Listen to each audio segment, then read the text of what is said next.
Shalom, je suis encore une fois très heureuse de nous retrouver en cette matinée gracieusement offerte, gracieusement offerte par le Seigneur. On n'a pas vraiment mérité cette grâce ce matin, mais Dieu nous a fait grâce et on lui dit merci. Seigneur, nous te disons merci pour ce matin.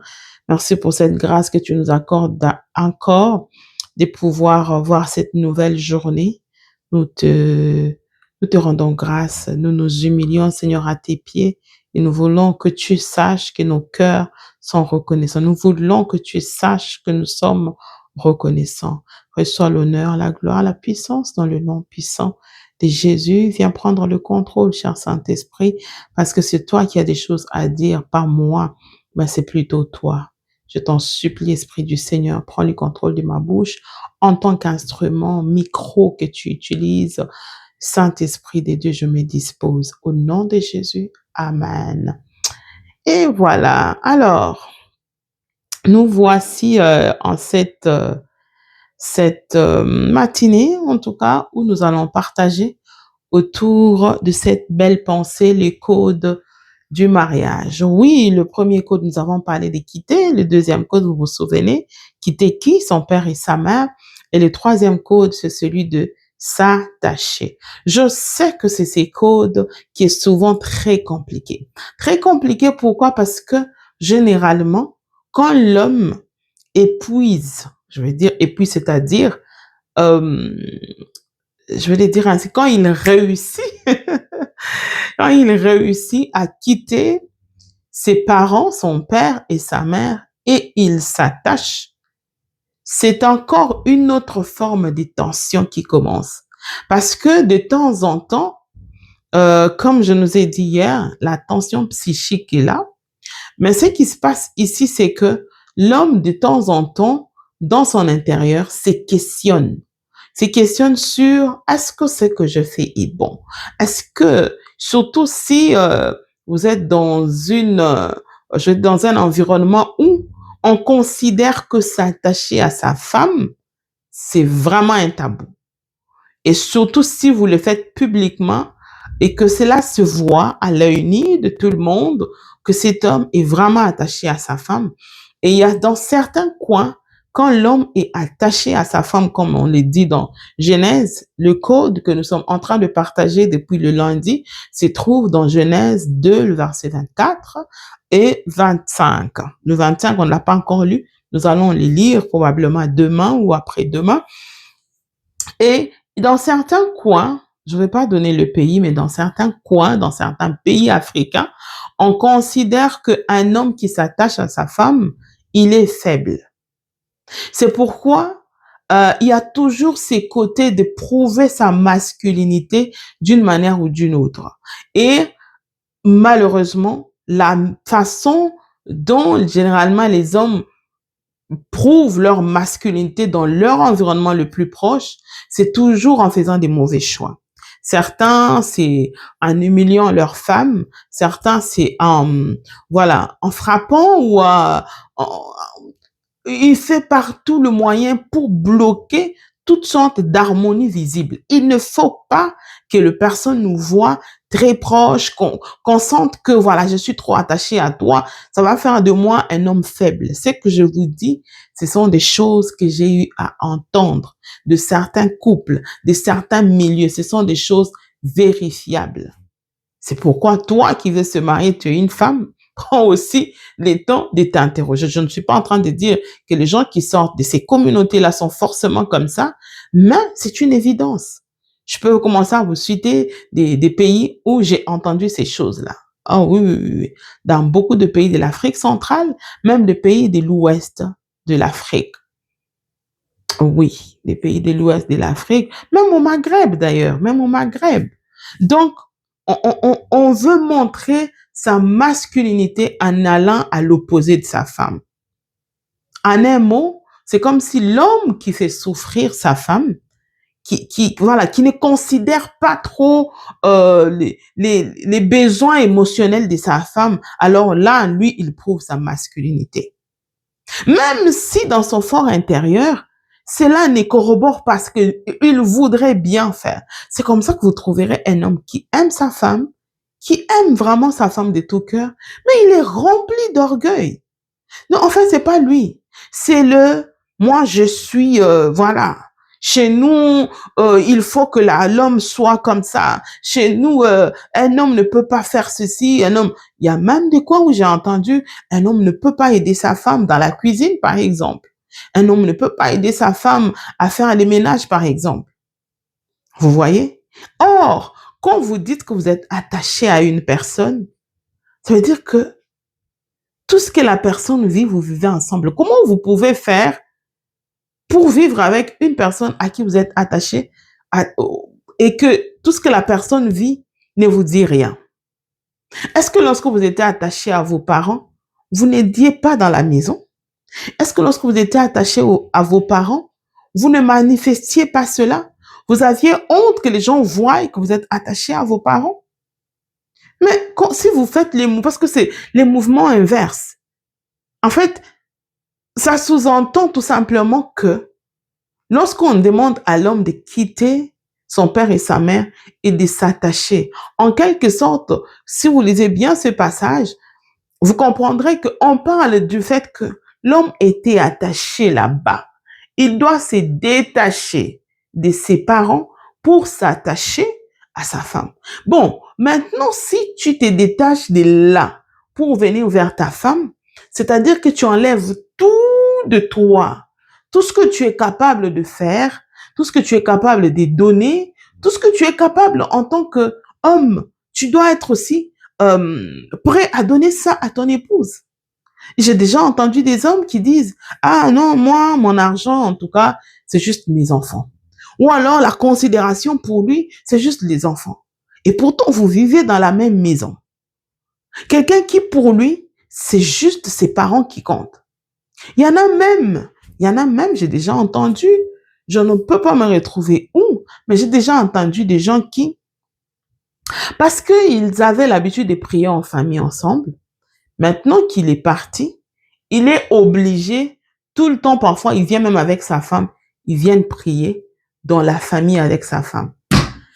Et je suis vraiment désolée de vous dire que si vous faites encore ça, c'est une déception. C'est une déception. C'est que vous n'avez pas compris. Je sais pas. On parle souvent, quand on parle des généalogies, vous entendez souvent qu'on parle des arbres généalogiques et ceci et cela. Mais regardez dans ça là. Regardez, ma compréhension en moi, elle est telle que lorsqu'on vous dit de vous détacher, ça veut dire que vous êtes un tronc sur un arbre. Vous vous détachez pour aller faire votre propre arbre. Et de là, on va aussi avoir d'autres troncs. Comment vous voulez aller prendre une épouse et puis tout le temps vous venez là? Quand est-ce que vous allez construire votre pont à vous spirituel, à vous deux? Non, faites c'est bien d'être passé dans une maison où vous aviez les temps de prier ensemble, ça c'est louable. Ah, c'est louable.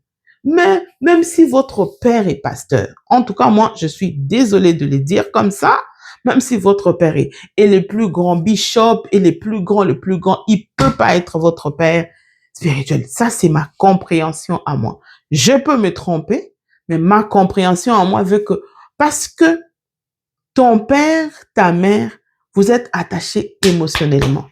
Pour qu'ils vous bénissent, ils n'ont pas besoin que vous ayez une quelconque autre relation. D'ailleurs, la relation que vous avez avec vos parents inclut la spiritualité déjà. Oui, inclut la spiritualité. Vous êtes attachés et en esprit. Donc, c'est-à-dire que sur le plan spirituel, quand on vous regarde, on voit votre père, on voit votre mère. Comment vous êtes bénis sur la terre. On le voit. C'est des gens, des personnes par lesquelles le Seigneur est passé. Donc, vous n'avez pas besoin... vous n'avez plus besoin de les avoir comme des pères spirituels. Je ne sais pas pour qui je suis en train de parler, probablement. Si ça te parle, c'est qu'il s'agit de toi. C'était pas vraiment prévu, mais je le sens comme ça venir. Je préfère le relâcher. Je ne sais pas quelle est la relation que vous avez avec vos parents, mais tu es déjà marié, cher messieurs. Comprends que tu dois commencer ta propre vie. Si vous avez besoin comment on va dire, de rendre un peu votre leadership encore plus fort il y a des formations. Si c'est pas des formations professionnelles, allez-y voir les hommes de Dieu, allez-y dans votre église, partagez les difficultés que vous avez, on va vous aider. Mais vous devez quitter et vous attacher. Quand on dit s'attacher à votre femme, ça veut dire que vous vous êtes détaché quelque part, vous venez de quelque part. Et si vous vous êtes détaché, s'il vous plaît, attachez-vous correctement. Ne vous attachez pas en partie. Arrêtez de vous attacher en partie. Vous faites souffrir les enfants d'autrui. La personne que vous êtes allé chercher là, elle a aussi accepté de laisser aussi ses propres parents et de venir s'asseoir avec vous. Soyez au moins gentil, reconnaissant aussi de voir que l'enfant d'autrui a accepté que tu ailles le chercher. Mais tu ne l'as pas cherché pour venir le mettre dans ta famille. Non, c'est pour construire votre famille à deux. Alors, pour arriver à tout cela, il faut que vous quittiez vos parents, vous attachez. Où est-ce que vous en êtes dans ces processus? Avez-vous déjà quitté? Avez-vous déjà quitté vos parents? Êtes-vous déjà attaché? Ça fait combien de temps que vous êtes mariés? Combien de temps êtes-vous mariés? Est-ce que ça fait 1 année, 6 mois? Est-ce que ça fait 10 ans? Ça fait 15 ans? Ça fait 20 ans? Est-ce que vous pouvez vraiment dire que vous avez quitté? Est-ce que vous pouvez vraiment dire que vous avez quitté? Il y a même des enfants, oui, un garçon qui, voilà, il est déjà marié, mais tous ses problèmes, il traite d'abord avec sa maman. C'est d'abord sa maman. Quand sa maman décide, et puis après, il vient en parler à sa femme. Non, ma femme n'est pas trop sage. Arrêtez cette histoire-là. Arrêtez. Si Dieu a accepté qu'elle devienne votre épouse, c'est qu'elle a tout ce qu'il faut pour vous. Commencez d'abord par lui faire confiance. Attachez-vous d'abord à elle. Vous allez grandir, permettre à sa confiance aussi à grandir. Vous n'avez pas encore pris son conseil et mis ça en exécution pour voir si ces conseils ne marchent pas.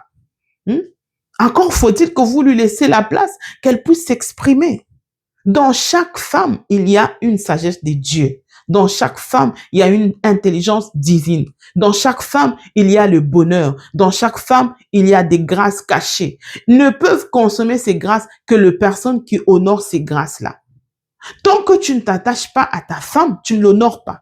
La femme, c'est ça, aussi honorer lorsque l'homme accepte aussi de s'attacher à elle. Lorsqu'il constate réellement, ça peut paraître cruel, mais c'est cela. Lorsqu'il constate réellement que l'autre a quitté et a accepté de s'attacher. Comment ça s'exprime? Elle va commencer à voir que lorsqu'on est sur la balance entre, sa famille et elle, les gars choisissent elle. Oui, ça me fait comprendre que non, oui, c'est moi qui suis maintenant là. Oui, elle mérite la première place.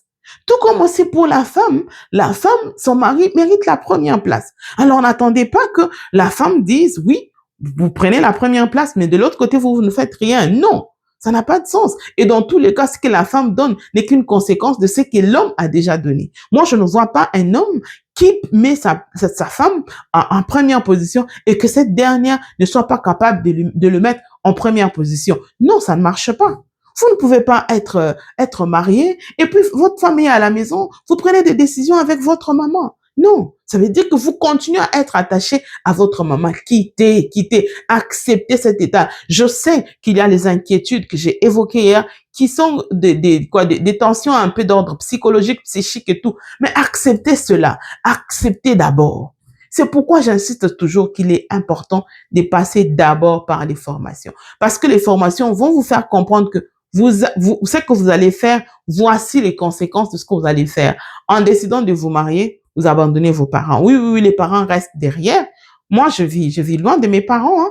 Mon mari également. On a décidé un jour de se mettre ensemble et le Seigneur nous a conduits à des milliers de kilomètres loin de nos parents. Est-ce que j'ai amené mon père? Non. Est-ce que j'ai amené ma mère? Non. Est-ce qu'il a amené quelqu'un? Non. Ça veut dire que nous avons décidé ensemble de faire route ensemble. Ça ne veut pas dire, je vais les nuancer, ça ne veut pas dire qu'on ne va plus être en contact avec nos familles ou on s'en fout de nos familles. Non, ça reste nos familles.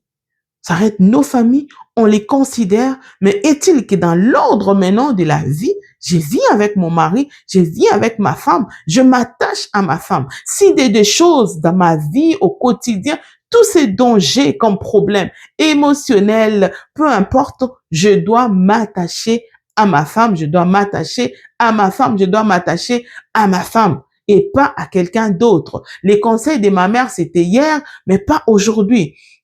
Ça ne veut pas dire qu'on peut pas aller demander de l'aide. Mais si vous devez demander de l'aide, moi, je préfère encore, faites-les des communs accords. C'est-à-dire que vous partez comme une seule personne. Maman, nous sommes venus te voir. On a tel, mais que ça ne soit pas aussi que vous l'avez forcé. Si elle n'en est pas convaincue, elle vous dit non, alors abandonnez. Mais le meilleur chemin, comme je le disais, allez voir un homme de Dieu. C'est pourquoi il est important toujours d'avoir un couple référence.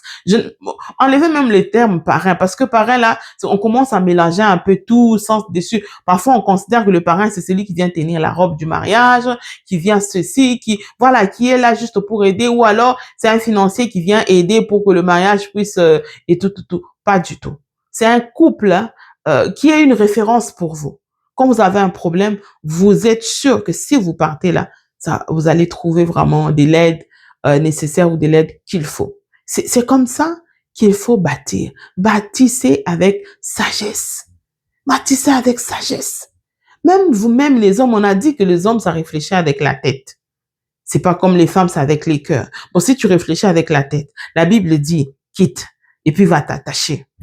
Maintenant, quand tu ne quittes pas là, tu restes attaché là-bas. Comment tu vas faire les calculs de t'attacher? Si tu vas pas t'attacher, maintenant, comment est-ce qu'on va appeler ça mariage?